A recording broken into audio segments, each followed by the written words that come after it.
Voilà, on va aller un petit peu plus loin. Est-ce que vous avez vu le thème de la prédication de ce matin?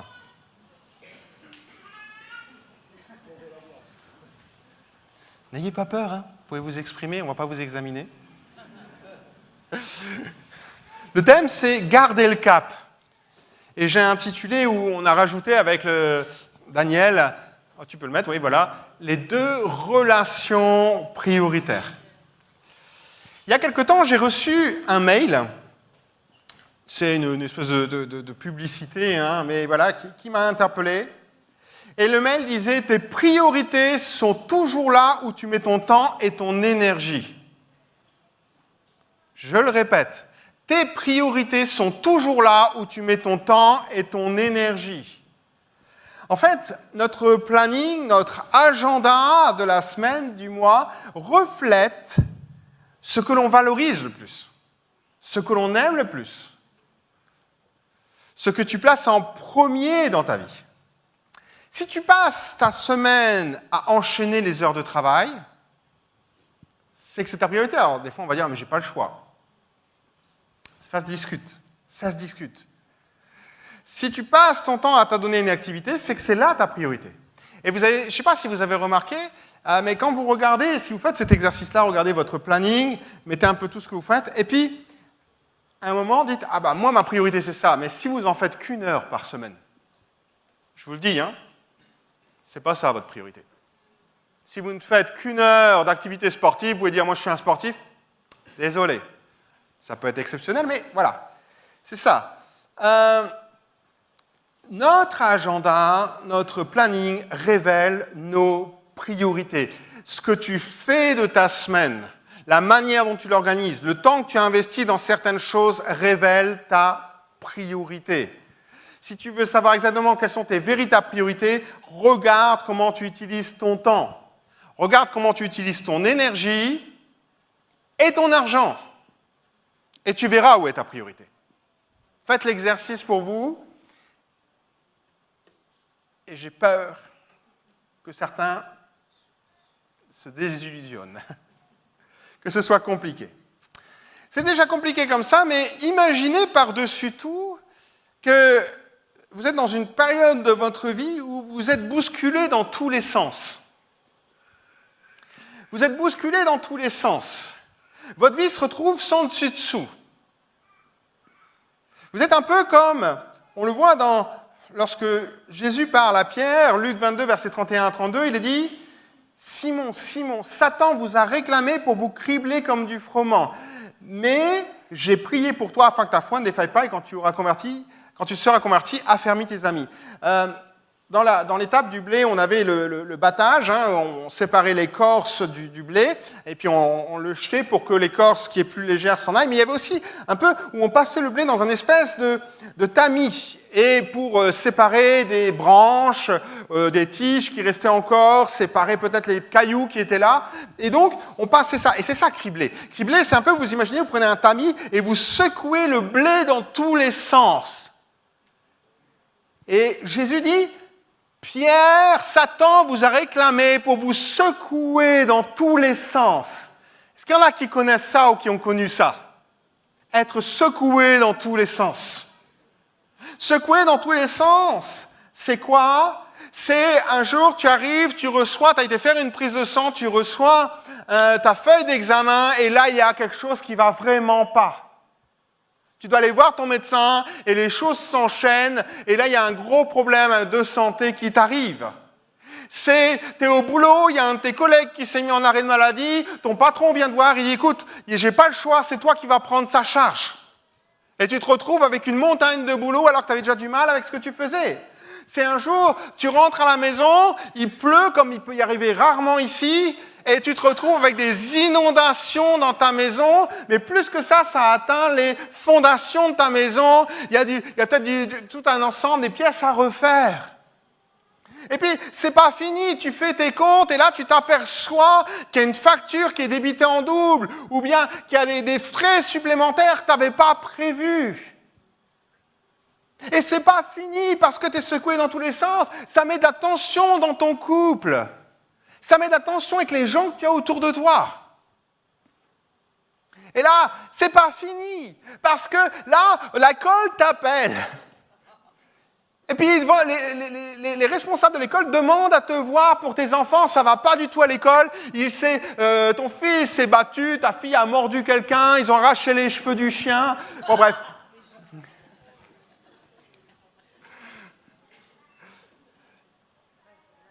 Vous savez ce que c'est que cribler? C'est quand on est secoué dans tous les sens et qu'on se dit « Ah, je peux pas, ça peut pas être pire. » Et que tu réalises que ça peut être pire. Et quand tu penses que ça peut toujours pas être pire, il y a encore plus pire. Et là, vous savez, frères et sœurs, c'est compliqué de savoir ce qu'on va faire, de garder, comme on dirait, la tête froide, de garder ses priorités. Parce que à tous les événements qui sont là, va s'ajouter du stress, va s'ajouter de la fatigue, ça va vous prendre du temps dans votre emploi du temps, de l'énergie, et vous allez devoir rogner sur d'autres choses, vous allez devoir mettre certaines choses de côté. Et je vais vous dire quelque chose, il y a deux priorités que vous devez absolument garder et que rien ne doit venir enlever. La première, vous la connaissez tous par cœur, c'est votre relation avec Dieu. Tu es fatigué, tu es désespéré, tu es stressé, tu es malade, quoi que ce soit qui puisse arriver, garde ta relation avec Dieu. Souvenez-vous, ce que je disais, si c'est une priorité, ça veut dire qu'avant de mettre n'importe quoi dans ton emploi du temps de la semaine, tu mets ton temps dévotionnel avec Dieu et ce que tu fais avec lui. Avant quoi que ce soit, avant tes rendez-vous, avant tout ce que tu peux, tu le mets en premier. C'est ce que tu mets en premier dans ton emploi du temps. Le reste va venir autour. 1 Roi, chapitre 18, verset 1. Vous vous souvenez, on en a parlé il y a 15 jours, ce moment où tout simplement, Élie reçoit de la part de l'Éternel qu'il va devoir prier pour la pluie afin que la pluie arrose Israël. Ça fait 3 ans qu'il n'a pas plu. 1 Roi 18 dit ceci. Bien des jours s'écoulèrent et la parole de l'Éternel fut adressée à Élie dans la 3e année. Va, présente-toi devant Achab et je ferai tomber de la pluie sur la face du sol. Je me suis toujours demandé ceci, pourquoi Élie, il ne fait pas ça tout de suite? Pourquoi il convoque les 450 prophètes de Baal? Pourquoi il fait l'autel et que la foudre descend dessus? Pourquoi il tue tous les prophètes de Baal? Pourquoi il fait ça? Puisque Dieu lui dit simplement, va prier, va voir Achab, prie, la pluie va revenir. Pourquoi? J'ai envie de dire, Élie, mais pourquoi tu te compliques la vie avec tout ça? Fais ce que Dieu t'a demandé. Mais avant que la pluie n'arrose Israël, il a rétabli le culte. Il a rétabli l'autel. Il a rétabli, non pas sa relation avec Dieu parce qu'elle était déjà là, il a rétabli la relation du peuple de Dieu avec l'Éternel. Il a fait un autel, les peuples ont vu un miracle qui a fortifié, qui l'a encouragé dans sa foi, et tous les faux prophètes qui étaient là ont été tués pour pas qu'ils puissent détourner le peuple de Dieu de sa mission. Et qu'est-ce qui s'est passé à ce moment-là? Il a pu prier pour la pluie. Et la pluie a arrosé. Frères et sœurs, c'est une formidable leçon pour nous. Quelle que soit la pression que nous pouvons avoir. Élie avait la pression, il était recherché par Jézabel. Il avait la pression de tous les prophètes qui étaient là, de tout le peuple qui suivait les prophètes. Il était tout seul. Il le dit lui-même, je suis resté moi seul. Bon, ce n'était pas exactement vrai, mais à ce moment-là, il est tout seul. Il a la pression atmosphérique. D'accord, qui est là où il doit absolument réussir et on sait ce que c'est, on reçoit une parole, Seigneur, tu me demandes de prier, est-ce qu'il y a vraiment...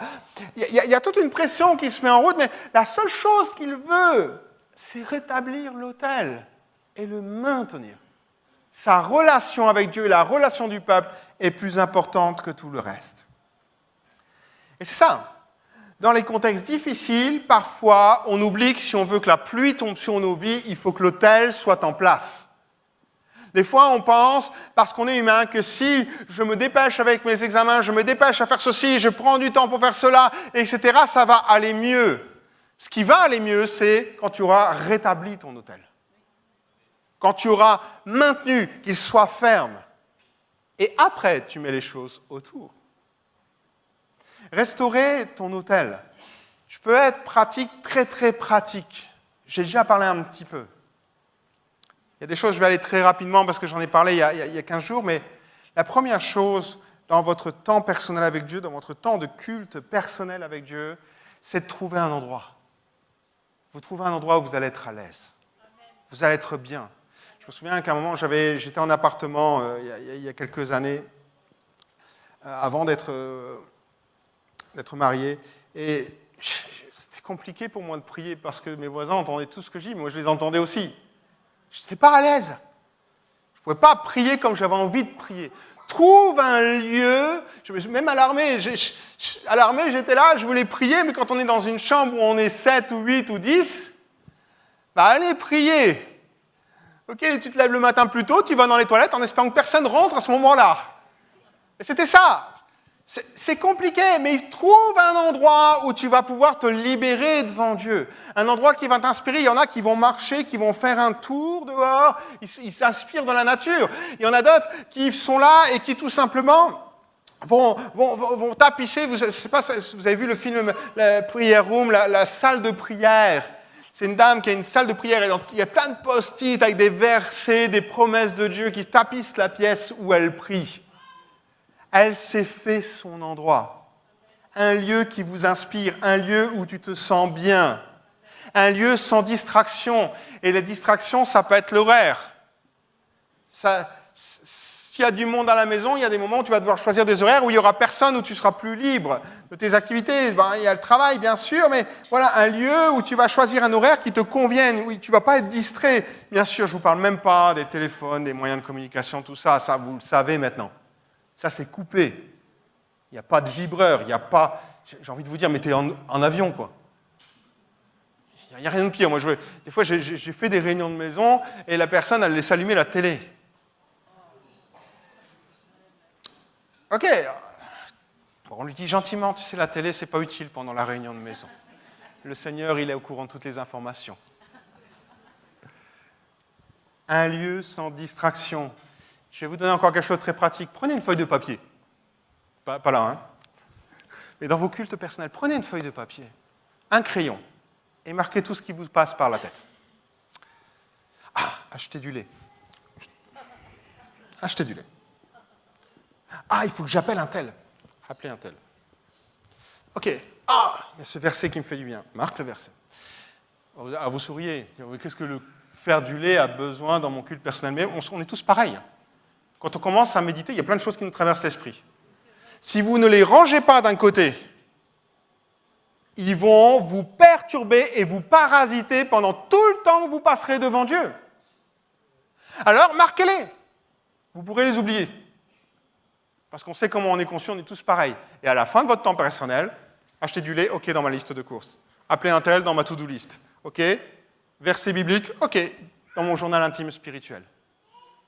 Mais libérez-vous l'esprit de tout ce qui peut venir vous parasiter. Médite quotidiennement ta Bible. La Bible, c'est un recueil de livres. Il y a 66 livres à l'intérieur. Choisis des livres. Ok, tu as une bibliothèque devant toi en un livre. Choisis et lis ta Bible de manière méthodique. Amen. S'il vous plaît, ne faites pas « Seigneur, parle-moi ». Repens-toi. Ok. Non. Lorsqu'on lit sa Bible, on prend un livre, on dit « Seigneur, conduis-moi, quel livre tu veux que je lise? Quel livre tu veux au travers de quel livre tu veux me parler ?» Et on commence à lire un livre méthodiquement. Pour peut-être ceux qui sont jeunes dans la foi, moi je vous encourage à commencer peut-être par un évangile. Et je dirais, prenez l'évangile de Luc. C'est un historien. Il explique des tas de choses. Souvent on dit, commencez par l'évangile de Jean. Et vous avez lu le premier chapitre, ceux qui disent ça? Et vous demandez à quelqu'un qui ne connaît pas le Seigneur de lire le premier chapitre et de le comprendre, la parole était là, était faite chair. Attendez, un truc de fou ça. Prenons quelque chose pour les nouveaux dans la foi, lisez l'évangile de Luc. Et puis après, continuez avec le deuxième livre de Luc, les Actes. Et vous arrivez à avoir une vision globale de ce qu'est l'Église. Bon, voilà, c'est des petits conseils qui sont là. Écoutez la Bible. Aujourd'hui, c'est notre déformation. Depuis l'imprimerie, on a tous une Bible papier. Mais les premiers chrétiens, ils avaient qu'un parchemin pour toute l'Église. Et le responsable de l'Église lisait le texte de Paul, le texte de Pierre, l'évangile de Luc, ou je ne sais quoi. Il le lisait. Il y a une personne qui le lisait et 99% qui l'écoutait. Aujourd'hui, on lit et on n'écoute plus. C'est très bien de dire, merci Seigneur, on a tous, je ne sais pas combien de Bibles à la maison. Mais prenez le temps aussi de l'écouter. J'ai découvert ça il y a quelques mois en arrière, j'ai commencé à écouter la Bible.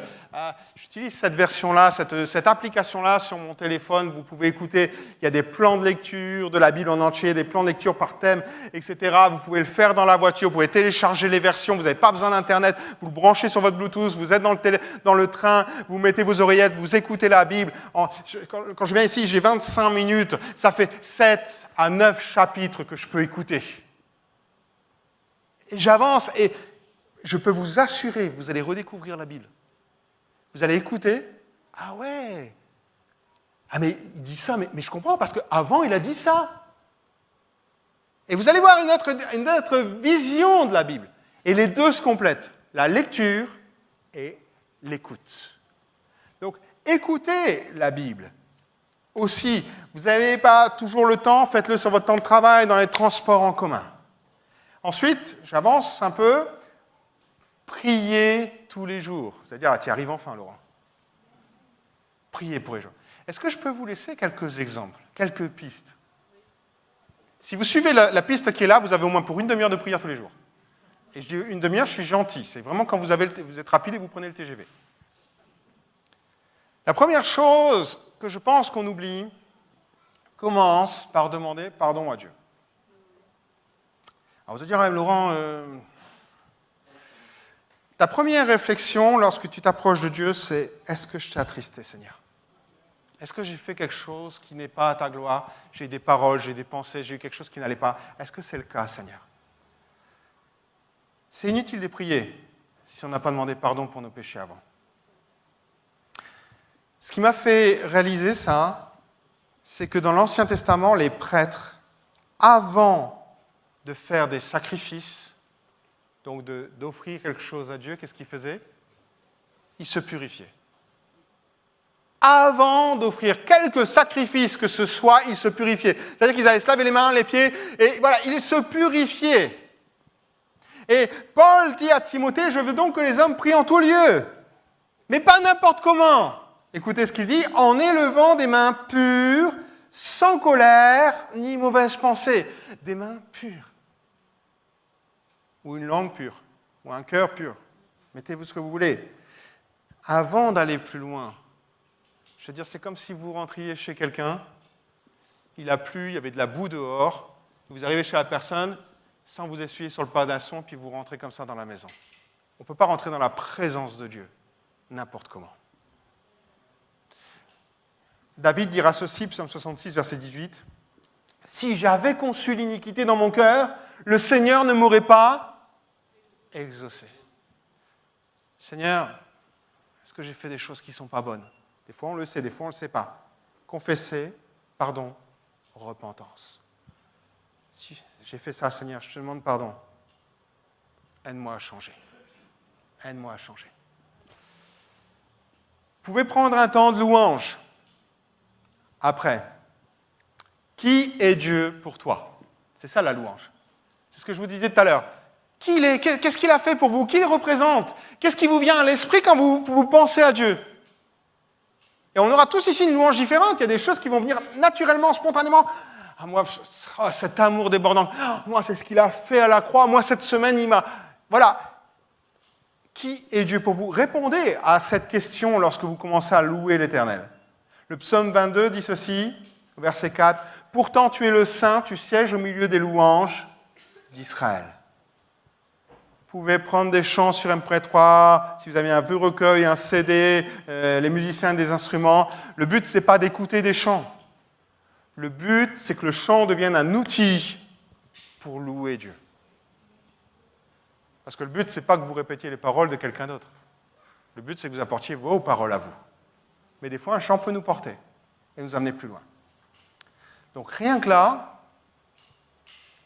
si vous avez fait 3 minutes dans chaque, et 3 minutes pour les chants, pour la louange, c'est pas énorme si vous chantez, vous êtes déjà à 6 minutes. Après, je dirais, ouvre ta Bible, médite-la. Ouvre ta Bible, lis un chapitre, continue ta lecture, et prie et dis, Seigneur, conduis-moi, montre-moi. Là, tu viens de disposer ton esprit. Maintenant, Seigneur, conduis-moi et parle-moi au travers de ta parole. Et parfois, vous savez, vous allez lire une fois le chapitre. Il n'y a rien qui va sortir. Vous allez le relire une deuxième fois et une troisième fois. Parce que si vous lisez pour lire, vous perdez votre temps, frères et sœurs. On lit pour recevoir quelque chose. Alors, Seigneur, aide-moi, montre-moi ce qu'il y a, que ton Saint-Esprit me parle, qu'est-ce que tu veux me dire. Et vous allez voir, vous allez recevoir des choses au travers de votre lecture. Et là, prochaine étape, priez. Seigneur, tu m'as montré ça dans ta parole. Moi, je veux prier. Tu as montré telle chose, tel comportement, et vous commencez à prier en fonction de ce que vous avez reçu. Vous avez remarqué qu'on n'est toujours pas dans la prière, bénis-moi. On y arrive. Après, le 5e point, en effet, c'est prier pour vos besoins. Et là, je vais vous donner encore une autre méthode. Corps, âme, esprit. Priez pour vous, parce que tant que vous n'aurez pas évacué certaines choses de votre tête et remis à la croix, vous allez toujours y penser, y repenser, y repenser. Corps, les besoins physiques. Vous avez des problèmes de santé, vous avez des problèmes économiques, vous avez financiers ou ce que vous voulez, ok, des besoins matériels, commencez à prier. Âme, votre état émotionnel, comment, Seigneur, ça ne va pas, je ne vais pas bien, ou je vais bien, comme vous voulez. Ok, priez pour vos relations les uns avec les autres. Esprit, priez pour votre service, votre vie spirituelle, ce que vous vivez avec Dieu pour que ça s'intensifie. Là, encore une fois, 3 minutes, ça va être short. Puis après, vous agrandissez le cercle. Commencez à prier pour votre famille, votre époux, votre épouse, vos enfants, vos parents, et vous commencez à élargir le cercle. Après, vous allez prier pour les situations qui vous viennent à cœur. Toujours en se laissant conduire par le Saint-Esprit. Seigneur, conduis-moi. Conduis-moi et oui, je voudrais prier pour un tel, j'aimerais tellement qu'il vienne à l'Évangile. Et puis le frère ou la sœur un tel qui est malade, Seigneur, tu le bénis. Et on va se laisser conduire, on prend un temps où les sujets vont nous venir et on va se laisser le Saint-Esprit conduire dans ces sujets-là. Après, on prie pour l'Église. Vous imaginez, hein? Il y en a, ils sont occupés de calculer le temps. Ils disent, Laurent, c'est 3 heures qu'il nous faut là. Je vais vous donner une astuce après. Priez pour l'Église. Priez pour les cultes. Pour prier pour un culte, ce n'est pas dur. Hein. Vous faites tout le déroulement du culte. Seigneur, tu bénis l'accueil. Seigneur, tu bénis la louange. Seigneur, tu bénis la prédication. Seigneur, tu bénis les dons. Seigneur, tu bénis une nouvelle personne. Mais ne le faites pas comme ça. Moi, la dernière fois que j'ai fait ça comme ça, je me suis fait reprendre par Dieu. D'accord? Donc voilà. J'étais en train de prier et j'étais tellement content, j'étais jeune chrétien, et je priais, je disais, Seigneur, bénis un tel, bénis un tel. Puis à un moment, Dieu m'a stoppé, il m'a dit, Laurent, tous ceux pour qui tu pries, ce sont des perles précieuses. Alors tu pries avec beaucoup plus d'égard que ça pour eux. Ça calme. On arrête de faire des prières sommaires, on rentre un peu plus dans la recherche de ce que l'Esprit veut de Dieu. Priez pour l'Église, priez pour l'évangélisation, priez pour l'action de l'Esprit, bref, il y a plein de choses à prier pour l'Église. Et on finit, enfin, par des actions de grâce. Paul dira ceci aux Philippiens, ne vous inquiétez de rien, mais en toute chose, faites connaître vos besoins à Dieu par des prières et des supplications avec des actions de grâce. Donc, l'actions de grâce, c'est remercier Dieu. C'est, prenez un temps de silence. Vous avez vu qu'il y a plusieurs fois que je vous dis de vous taire, hein, dans ces moments-là. Prenez un temps de silence. Et dites, Seigneur, pourquoi je pourrais te remercier? D'accord? Faites pas les choses mécaniquement. Seigneur, pourquoi je pourrais te remercier? Et vous allez voir que le Seigneur va vous montrer des choses. Il va vous dire, écoute, là, j'étais là, ou souviens-toi, tu as prié pour ça, ça s'est réalisé. Et là, vous pouvez faire vraiment des actions de grâce. Pas juste une prière presque récitée que vous avez déjà préparée à l'avance. Ça va? Bon, si vous êtes encore là, de toute façon, c'est que ça va. La première chose, lorsque vous êtes bousculé, maintenez votre autel, car de lui dépend la pluie sur votre vie. Ça vous l'avez compris. Et maintenant, la deuxième priorité. Ton couple. Ton couple. Alors que tu sois en couple, que tu ne le sois pas encore, que tu connaisses des gens qui sont en couple, je vais donner quelque chose. Parce que la première chose qui est malmenée lorsque ça ne va pas bien, c'est à la maison. Amen. Non, pas amen. Pas amen. Je comprends le sens dans lequel tu le dis, mais pas amen. Mais c'est vrai que quand on ne va pas bien, quand vous êtes en pression au boulot, quand vous n'allez pas bien, qui c'est qui prend tout à la maison? C'est le conjoint ou les enfants? Et des fois les deux. Bref, ça va. Vous me rassurez, on est tous pareils. Et ça, c'est compliqué, frères et sœurs. Ça, c'est compliqué. Parce que ça montre aussi que c'est une priorité qu'on met de côté. Quand on est secoué, nos priorités sont bousculées. Et s'il y a bien une priorité qui ne doit pas être bousculée après l'autel de la relation avec Dieu, c'est celle du couple. Ta relation de couple dépend de ta relation avec Dieu.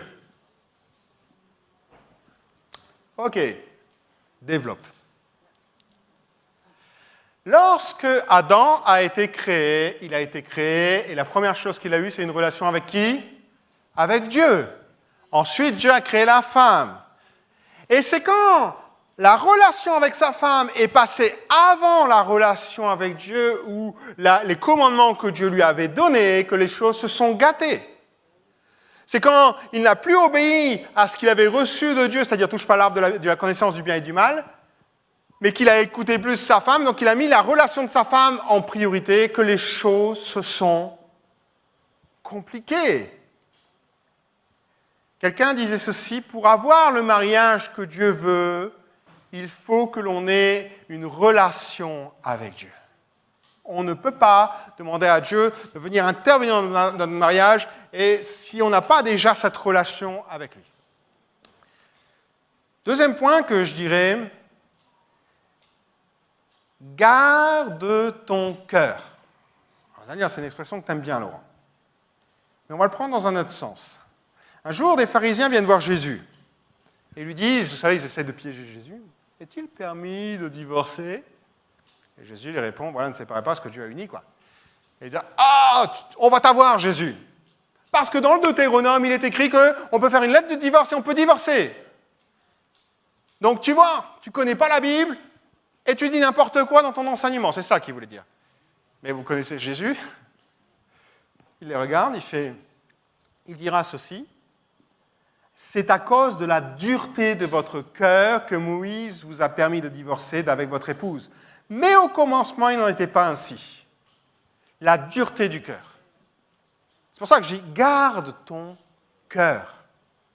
Parfois, lorsque je discute avec des couples, ils me disent « Ah, mais tu sais, il a tellement changé. Elle a tellement changé, ça fait 15 ans, 20 ans, 30 ans. Mais si tu savais, au début, c'était pas comme ça. » J'ai envie de leur dire « Et toi, tu crois que tu n'as pas changé ou quoi? T'es immuable, t'es pas Dieu, non? On change tous avec le temps, je suis désolé de dire ça. Vous ne pouvez pas reprocher à votre conjoint de changer parce que vous changez aussi. Et peut-être même qu'il a changé parce que vous avez changé. Vous avez changé parce qu'il a changé. Voilà, bon bref, c'est le chien qui se mord la queue, mais c'est ça. Et des fois, en changeant bien, ça c'est mieux. Des fois, en changeant moins bien, ça c'est moins bien.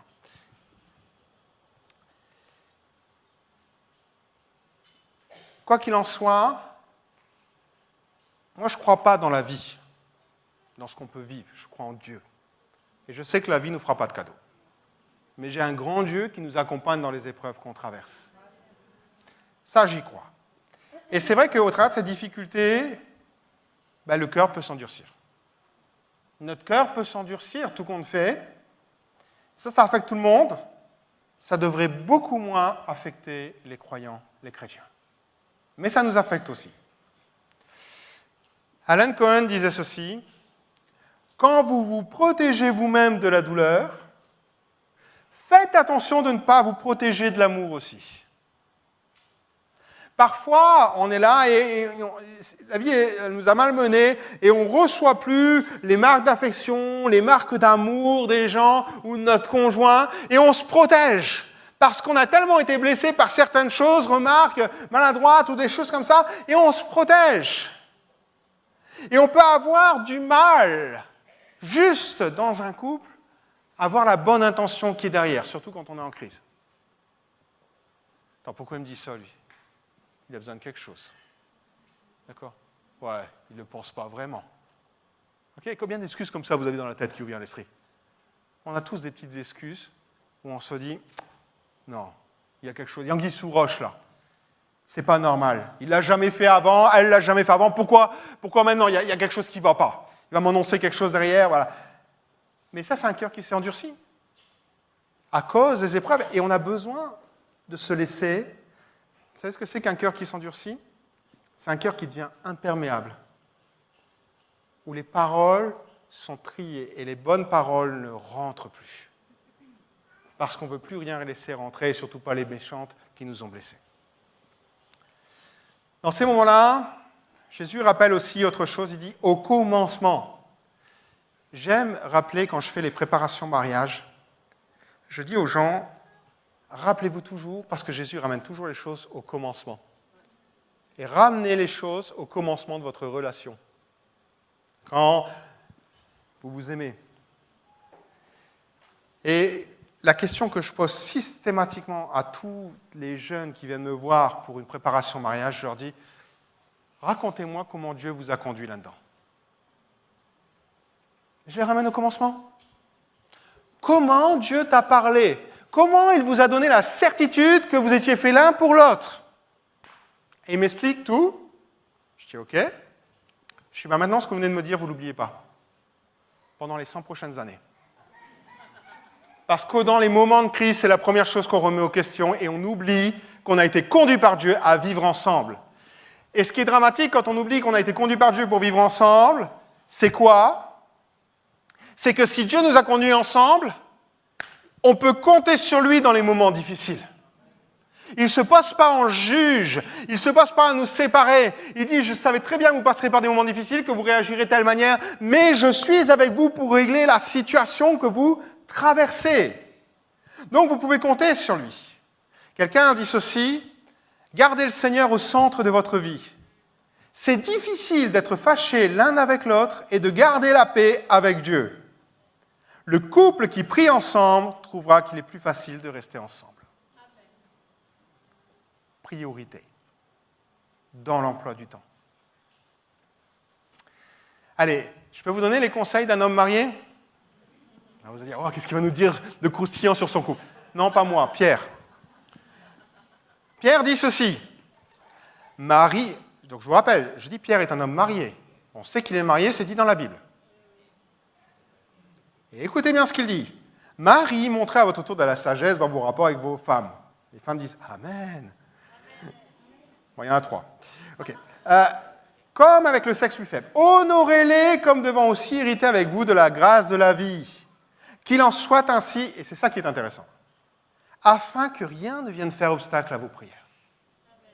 Je pense qu'on oublie parfois que quand ça ne va pas dans le couple, c'est comme si Dieu dit hey, laisse là ton offrande, va régler ton problème. Parce que si ça ne va pas dans ton couple, il y aura des obstacles à tes prières. C'est quelque chose qui est fort. L'exaucement de nos prières dépend de la relation que nous avons avec le conjoint. Pourquoi? Vous savez, maintenant, Laurent, moi, je suis une personne, je prends mes responsabilités, Oui, mais quand on s'engage par un mariage, on s'engage dans une alliance. On ne fait plus qu'une seule chair. Il y a des conséquences. Il y a des bonnes conséquences. Il y en a d'autres qu'il faut assumer. Dans tous les cas, on a des responsabilités l'un envers l'autre. Et je terminerai avec ce dernier conseil, attachez-vous l'un à l'autre. Genèse 2, verset 24. C'est pourquoi un homme se séparera de son père et de sa mère et s'attachera à sa femme et les deux seront plus qu'un.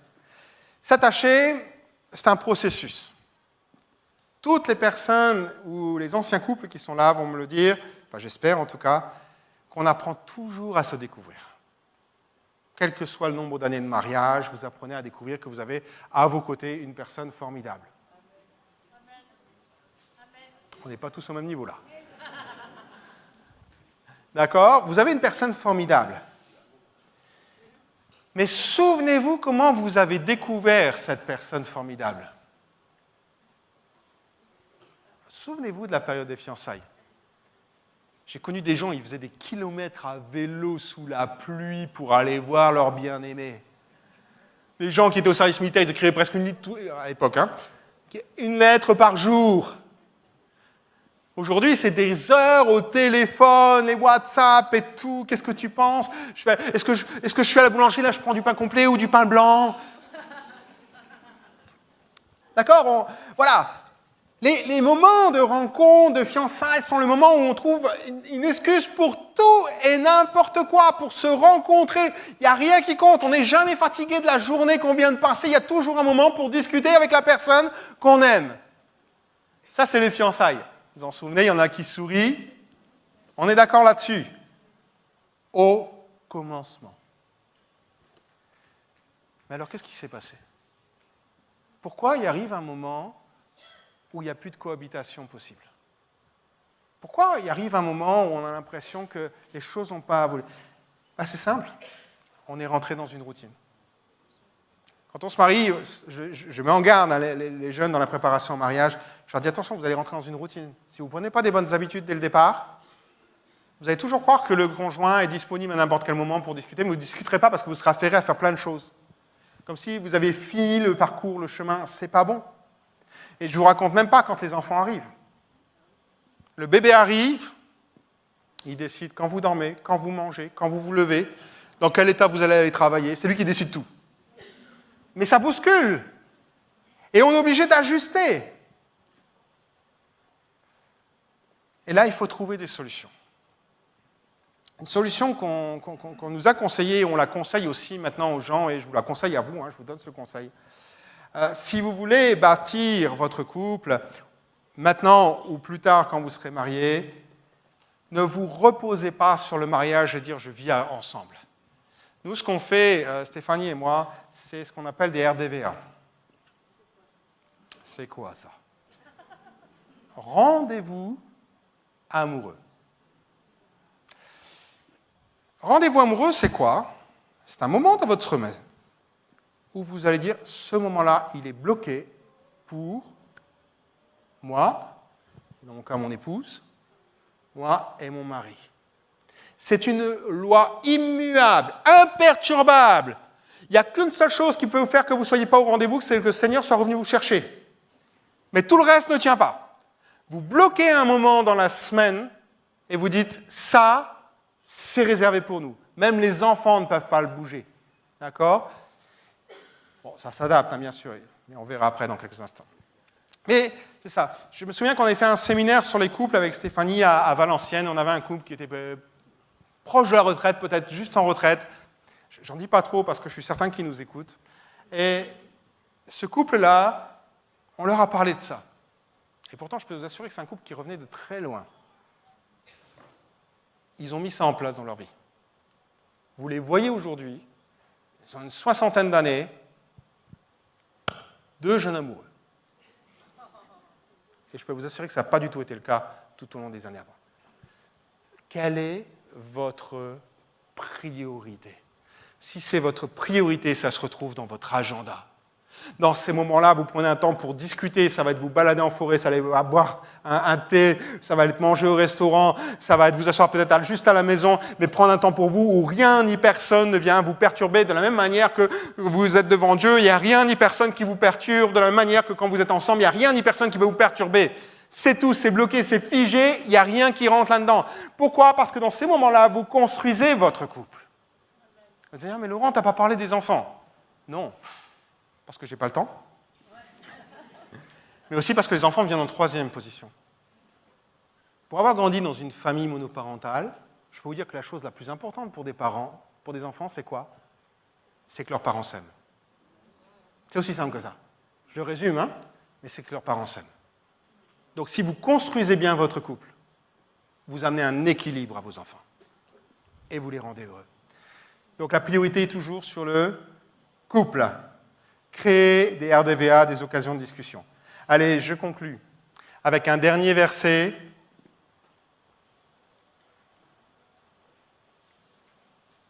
1 Corinthiens 7, verset 5.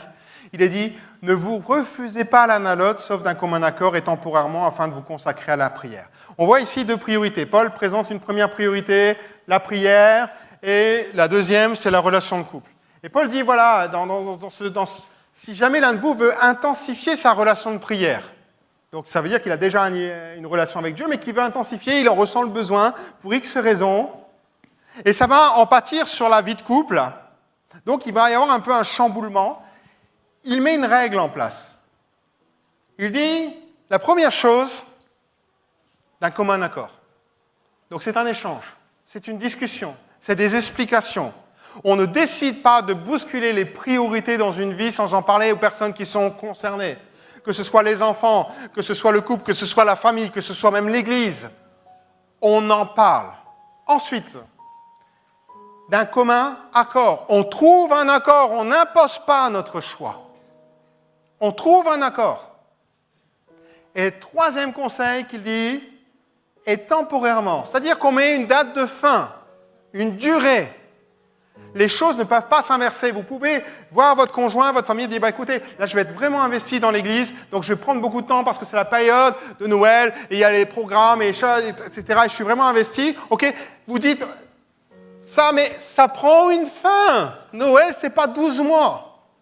Et après ça, tout doit revenir dans l'ordre. Si vous expliquez ça à vos amis, à vos conjoints, à l'église, à vos services, à vos engagements, vous allez éviter bien des problèmes. Vous évitez et évitez aux autres bien des problèmes. On en discute, on se met d'accord et on voit pour une durée limitée. Est-ce qu'on peut, quelques instants, prier pour ces moments? Je sais que j'aimerais vous inviter à courber vos fronts quelques instants. Je vais faire un appel. Je le dis tout de suite à vous préparer dans les cœurs.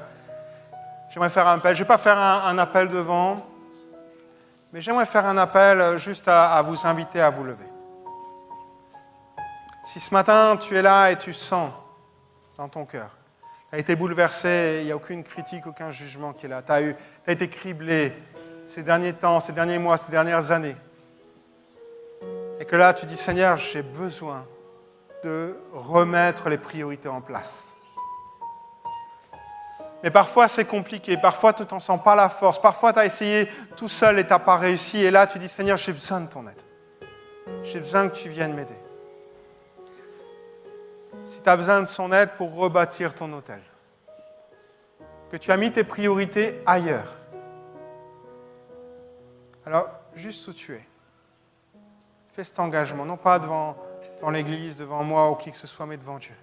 Tu te lèves en disant, Seigneur, c'est déterminé. Je me lève et maintenant les choses vont changer. Et je prie que tu m'aides. Dans quelques instants, je vais prier avec vous.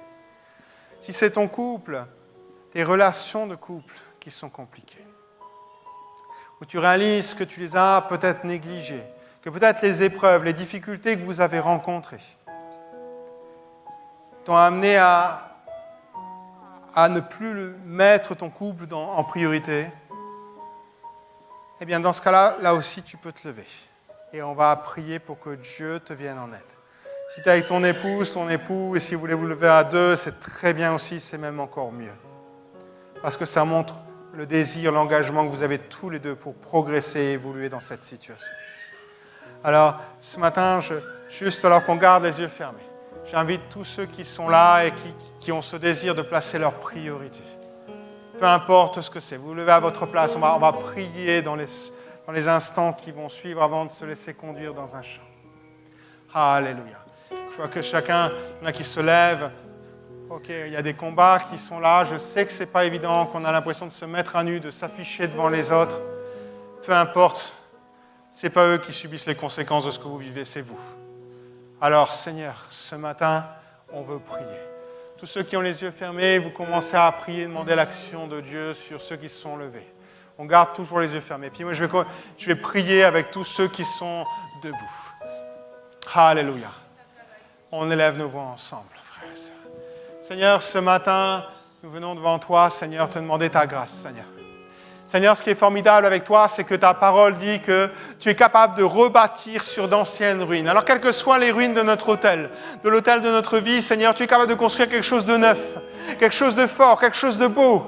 Et je prie, Seigneur mon Dieu, pour que chaque personne qui veut reconstruire son hôtel avec toi, Seigneur, ce matin, remette ses priorités avec toi, Seigneur mon Dieu, soit transformée ce matin, soit portée par toi, soit fortifiée par toi, soit encouragée, Seigneur. Je prie qu'il y ait quelque chose de neuf, de tellement neuf, Seigneur mon Dieu, qu'ils vont être surpris de ce que tu vas faire.